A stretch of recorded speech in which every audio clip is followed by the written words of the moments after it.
Hi friends, welcome back to Amy bite. ಇವತ್ತು ನಾನು ಕೆಸುವಿನ ಗಡ್ಡೆಯ ತವಾ ಫ್ರೈ ಹೇಗೆ ಮಾಡೋದಂತ ತಿಳಿಸ್ಕೊಡ್ತೀನಿ.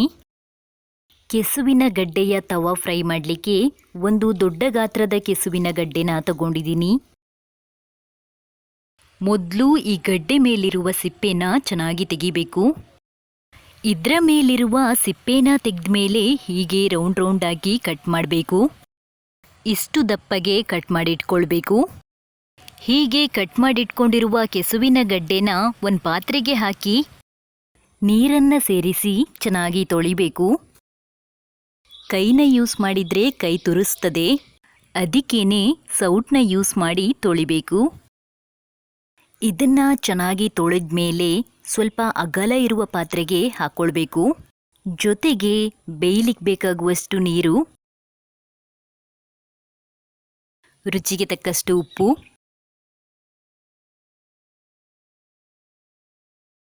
ಒಂದು ಟೀ ಸ್ಪೂನ್ ಅರಶಿನದ ಪುಡಿ, ಒಂದು ಸಣ್ಣ ಲಿಂಬೆಹಣ್ಣಿನ ಗಾತ್ರದಷ್ಟು ಹುಣಸೆ ಹುಳಿ, ಇಷ್ಟನ್ನು ಸೇರಿಸಿ ಮುಚ್ಚಿ ಹೈ ಫ್ಲೇಮಲ್ಲಿ 6ರಿಂದ 7 ನಿಮಿಷದ ತನಕ ಚೆನ್ನಾಗಿ ಬೇಯಿಸ್ಕೊಳ್ಬೇಕು. ಮಿಡಲ್ನಲ್ಲಿ ಮಿಕ್ಸ್ ಮಾಡ್ತಾ ಇರಬೇಕು.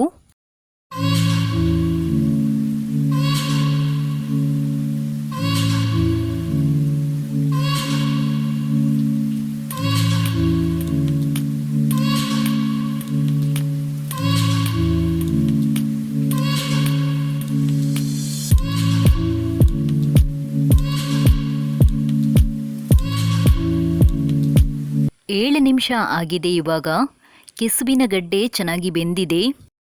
ಸ್ಟವ್ನ ಆಫ್ ಮಾಡಿ ನೀರನ್ನು ಸೋಸ್ಕೊಳ್ಬೇಕು.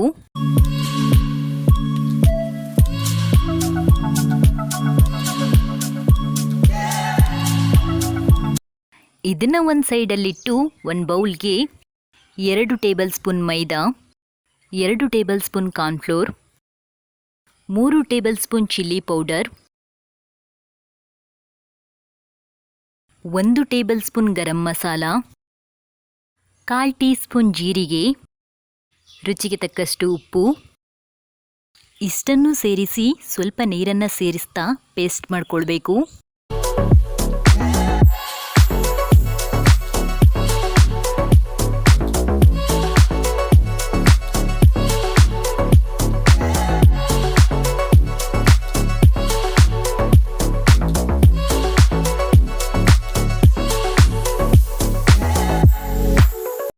ಈ ರೀತಿ ಪೇಸ್ಟ್ ಮಾಡಿದ ಮೇಲೆ ಬೇಯಿಸಿ ಇಟ್ಕೊಂಡಿರುವ ಕೆಸುವಿನ ಗಡ್ಡೆಗಳ ಪೀಸ್ಗಳನ್ನು ಒಂದೊಂದಾಗಿ ಸೇರಿಸ್ಕೊಳ್ತಾ ಮಸಾಲೆನ ಚೆನ್ನಾಗಿ ಹಚ್ಚಬೇಕು.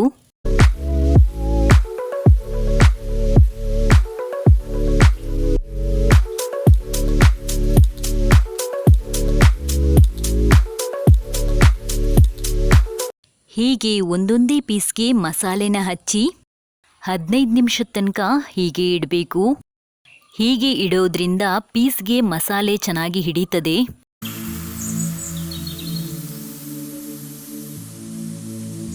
ಹದಿನೈದು ನಿಮಿಷ ಆದಮೇಲೆ ತವಾಗೆ 3ರಿಂದ 4 ಟೇಬಲ್ ಸ್ಪೂನ್ ಆಗುವಷ್ಟು ಎಣ್ಣೆನ ಹಾಕಿ ಎಣ್ಣೆ ಕಾದ್ಮೇಲೆ ಮಸಾಲೆ ಹಚ್ಚಿ ಇಟ್ಟಿರುವ ಕೆಸುವಿನ ಗಡ್ಡೆಗಳ ಪೀಸ್ನ ತವಾದ ಮೇಲೆ ಇಡಬೇಕು. ಮೀಡಿಯಂ ಫ್ಲೇಮಲ್ಲಿ ಇಲ್ಲ ಲೋ ಫ್ಲೇಮಲ್ಲಿ ಇಟ್ಕೊಂಡೇ ತವಾ ಫ್ರೈ ಮಾಡಬೇಕು. ಮೊದಲೇ ಬೇಯಿಸ್ಕೊಂಡಿರೋದ್ರಿಂದ ತುಂಬ ಬೇಗನೆ ಫ್ರೈ ಆಗ್ತದೆ.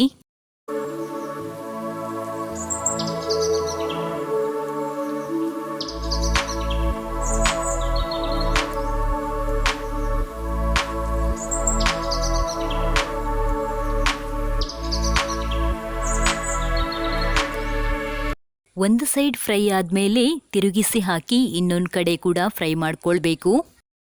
ನೀವೇನಾದರೂ ಫಸ್ಟ್ ಟೈಮ್ ಎಮಿ ಬೈಟ್ನ ವಿಡಿಯೋ ನೋಡ್ತಾ ಇದ್ದರೆ ಪ್ಲೀಸ್ ಸಬ್ಸ್ಕ್ರೈಬ್ ಮಾಡ್ಕೊಳ್ಳಿ.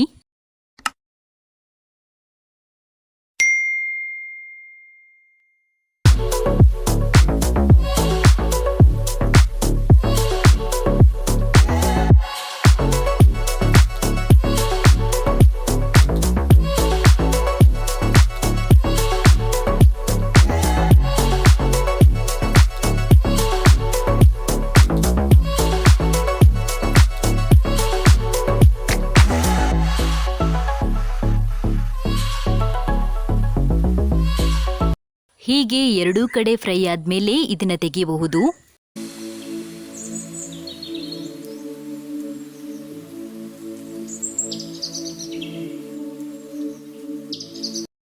ಕೆಸುವಿನ ಗಡ್ಡೆಗಳ ಫ್ರೈ ರೆಡಿಯಾಗಿದೆ. ತುಂಬಾ ಟೇಸ್ಟಿಯಾಗಿರ್ತದೆ, ಹಾಗೆ ಹೆಲ್ತ್ಗೂ ತುಂಬಾ ಒಳ್ಳೆಯದು. ನಾನು ಮಾಡಿರುವ ಕೆಸುವಿನ ಗಡ್ಡೆಯ ಫ್ರೈ ನಿಮಗೆ ಇಷ್ಟ ಆದರೆ ವಿಡಿಯೋನ ಲೈಕ್ ಮಾಡಿ, ಶೇರ್ ಮಾಡಿ, ಹಾಗೆ ಯಮ್ಮಿ ಬೈಟ್ನ ಇನ್ನೂ ಸಬ್ಸ್ಕ್ರೈಬ್ ಮಾಡ್ಕೊಂಡಿಲ್ಲ ಅಂದರೆ ಪ್ಲೀಸ್ ಸಬ್ಸ್ಕ್ರೈಬ್ ಮಾಡ್ಕೊಳ್ಳಿ. Thank you.